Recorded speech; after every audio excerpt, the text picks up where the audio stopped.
Hello everybody and welcome to the Operations Cabinet. In today's video, Alex is going to be discussing his undergraduate dissertation and the methodology behind it. So to start with, Alex, can you give us an overview of your research? Certainly, Elliot. My thesis was entitled The Unknown Threat to the Battle of Britain, the effect of the Dunkirk evacuation on the Royal Air Force in 1940. I ended up splitting this thesis into 3 individual chapters, the first covering tactics. The Dunkirk evacuation affected RAF fighter commands significantly before the Battle of Britain, as although tactics had been continually revised throughout the Battle of France and the Phoney War, Dunkirk was the first time that the majority of fighter command had ended up facing off against the Luftwaffe, their bombers protected by fighter escorts. The interim period between Dunkirk and the Battle of Britain provided an opportunity for the Air Ministry to implement tactical changes, as squadrons were restructured in the interim period between the evacuation and the battle. However, as has been pointed out by historians like Patrick Bishop, no effort was ever made to collate these tactics and pass this hard-won information on to the rest of fighter command. This actually created a problem, and it demonstrates that the failure to implement revised tactics across the entire force can provide us an understanding as to why Dunkirk affected the RAF and why it has been so overlooked. The second chapter of my thesis covered aircraft production and fighter pilot training, and it revealed that though the evacuation created a deficit in force strength as a result of combat losses during the Dunkirk evacuation, this was quickly made up by fighter command before the Battle of Britain, thanks to reductions in the training programme through the use of operational training units. However, had it been not for the likes of Beaverbrook at the Air Ministry and the Ministry of Aircraft Production, and they not being able to make up a deficit in aircraft, it is likely that the RAF would have been overwhelmed by the greater number of Luftwaffe aircraft. My thesis therefore asserts that fighter production and not pilot training was the biggest problem facing fighter command before the Battle of Britain. The third chapter of the thesis covered the reputation and morale of the RAF, which suffered heavily as a result of the Dunkirk evacuation. Though it is true that the reputation of the RAF did suffer at Dunkirk, something that is regularly examined by the existing historiography, an analysis of the Spitfire Fund has demonstrated that the British public did support the RAF throughout the Battle of Britain, ending up voluntarily handing over 13 million to build new aircraft between June 1940 and March 1941. The misconception that this damaged reputation continued after the Battle of Britain stems from the fact that the Army and Navy continued to hold a grudge against fighter command for the rest of the war, at least until 1944, and the success of the joint efforts of the RAF and the Army in the Middle East. As such, this evidence was used in my thesis to counter Bishop's argument that the damaged reputation of the RAF remained until the end of the Battle of Britain, with the British public offering financial support for the RAF just weeks after the evacuation. So this style of research is obviously very archival based. What sort of sources are you using for this thesis? I used a wide range of sources for my thesis, primarily focusing on the diaries and combat logs of fighter pilots throughout the Battle of Britain and Dunkirk periods. I used these to contrast the tactics that were used during the Battle of Britain with those used during the Battle of France and particularly the Dunkirk evacuation, and found some startling differences, particularly when it came to aiming point techniques as well as formations, switching from the Vicar 3 to the Finger 4 tactic, similar to the German swarm method. I also ended up using diaries to see how pilots were reacting to tactical changes throughout their training, as well as those who fought during the battle.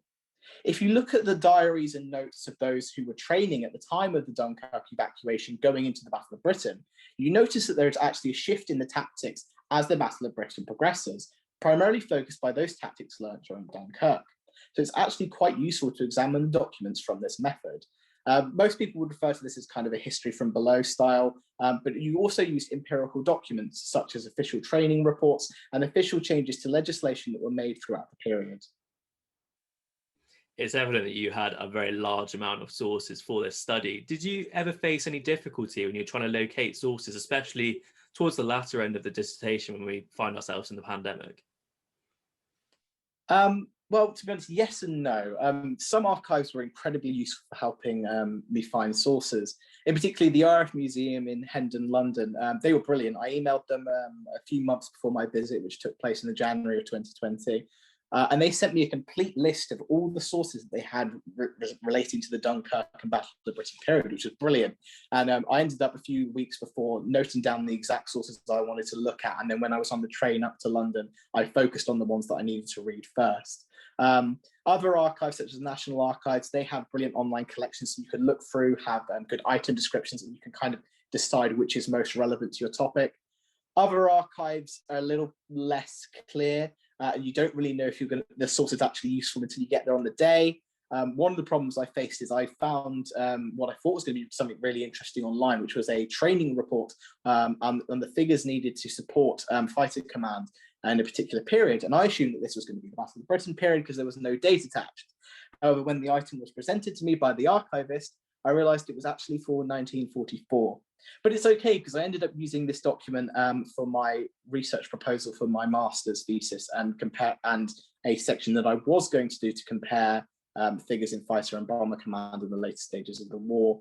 But overall, it wasn't too difficult to track down sources. The biggest difficulty came from March, obviously, when we weren't allowed to go to archives, and most archives shut completely, and they weren't able to respond to emails or inquiries. So I had to kind of stick with the research that I got. Luckily, I'd been able to get so much while I was in London for those few days in January. But otherwise, yeah, no, it wasn't too bad. Okay, so you now find yourself in a situation where you've got all of these sources there available to you. How are you structuring this thesis, and what sort of methodology are you using? Well, as I mentioned just a second ago, I was primarily focusing on the history from below, using the diaries and logbooks and notebooks of pilots and even ground crew and training instructors throughout fighter command. But I was also using empirical data. So I was contrasting history from below with empirical data from the likes of the Air Ministry, people like Dowding, Keith Park, and even Churchill in some cases. And of course, ended up being Harris in that document I looked at from 1944. But I ended up dissecting the information from these diaries and kind of extrapolating it into the opinions of those who served in the command, and used it to kind of bolster existing arguments and contrasting arguments that historians had already made before in their arguments about fighter training in the Battle of Britain period. Yeah, that sounds really interesting. Obviously, as an undergraduate, this is the biggest sort of thesis and piece of writing you do throughout your degree. And when you were writing this, did you learn anything about your own writing styles? And is there anything you do differently next time? Yeah, I certainly learned a lot about my writing style. I learned that I am very much a over-researcher. I ended up, whenever I was reading a book, I would look at something and I'd be like, oh, that's an interesting fact. It has nothing to do with my actual topic, but it's something that I find interesting. So I ended up having to weed a lot of that through. I also found I became a lot more capable earlier on of being able to stop myself from repeating stuff. So if one historian had said the same amount of information, there's no point writing it down from a, in the second time from a different historian unless it offers a different perspective or argument. So that definitely helps. In terms of everything else, I learned that I'm very much a military historian who's interested in aircraft and the RAF during the Second World War. Originally, my thesis was going to be centered around the entire British military and how they were affected by Dunkirk, including the Navy and the BEF, looking at the losses they endured, particularly of equipment, and how that was going to struggle as the Allies kind of mounted their campaign through D-Day, even as late as 1944. So I ended up focusing in on what was kind of my area of expertise and the area of topic I loved the most. So if I was to say what I do differently, is I would probably have, if I was starting over, I would be focusing my efforts just on fighter command, because I ended up spending a day at the National Army Museum in London. Lovely people, absolutely amazing archives. They were super helpful and some amazing information. But I ended up looking at loads of reports of like equipment losses and stuff that were being written at the time that I just didn't end up using. So it ended up being a day of research wasted. And although apart from being generally interesting to myself as a military historian, because I didn't end up using it on my dissertation, it ended up being a little bit of a disappointment. And I definitely go back and focus in my topic again, if I could. So obviously you mentioned then the vast amount of sources and secondary sources already available in the field. And with your own work, how did you make yourself sort of fit into that field, and what do you offer which other historians may not?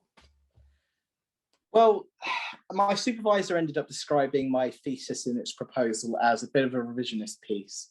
And it is clear that I found personally, while doing my research, that there is a deficit in the historiography of Dunkirk and how it impacted on the RAF before the Battle of Britain, which is quite unusual considering how significant the Battle of Britain would end up being to Britain's survival in war.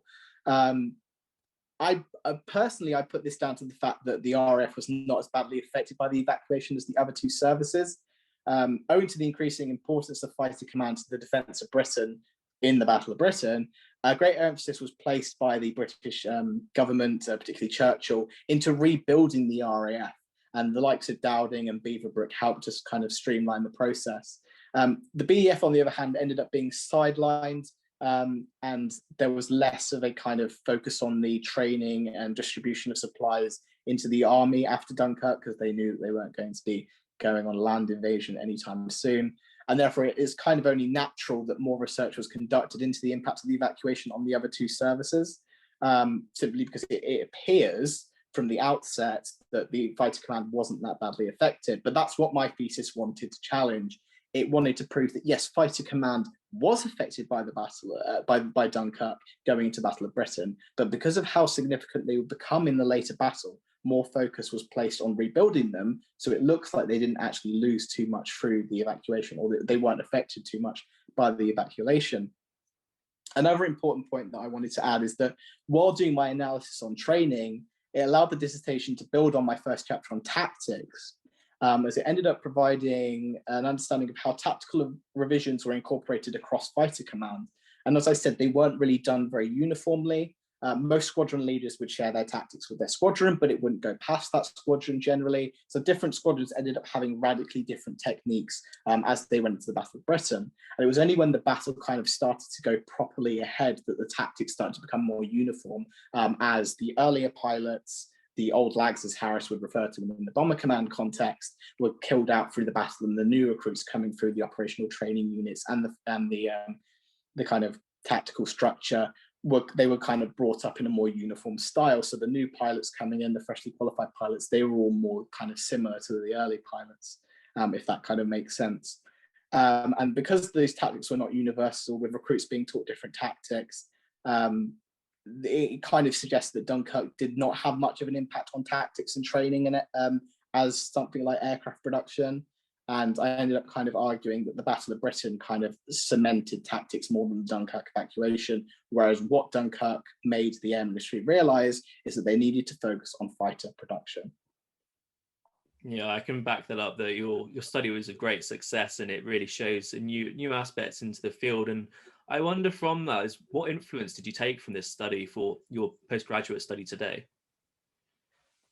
Well, that's very interesting, because my undergraduate thesis was actually influenced by my master's thesis. It actually ended up working the opposite way around, because my interest in kind of aircrafts and everything actually started with Bomber Command. I read a book, a biography on Leonard Cheshire, VC, written by Russell Brandon, I believe, or Braddon. And that kind of inspired me. I was reading the story of how he ended up bringing a Whitley home on fire, essentially, with one of the engines dying, one of his crew injured, and limped it home across the channel. And it really kind of inspired me. And so I knew I wanted to do something on Bomber Command. However, I knew that if I wanted to do a study on Bomber Command, I needed the kind of scope that a master's or a ResM or an MRes or even a PhD is the current goal of changing my thesis into, needed that kind of scope. And so I decided to look at fighter command, because it kind of gave me an interest in A, military history and kind of insights into military history, and B, the RAF during the Second World War more generally. And so because of that, I've obviously got a massive interest in RAF. I've become connected with sources within the RAF. The RAF Museum, I was shortlisted for their dissertation prize, and I'm still in contact with them and hoping to do some work with them in future. And places like Twitter, I've come into contact with RAF historians, Victoria Taylor, James Jeffries, and the like, who've been really helpful and kind of suggesting reading and kind of providing interesting stories. So I'd say in an interesting way, my master's influenced my undergraduate dissertation, but also the skills I learned in my undergraduate dissertation have influenced the course that I'm going with my current master's / PhD thesis. That all sounds great, Alex. And thank you very much for talking us through your dissertation today. It's really interesting to see those new insights it offers to the field. And Thank you very much for watching this video, and we hope to see you on the next video, which will be coming very soon. Thank you.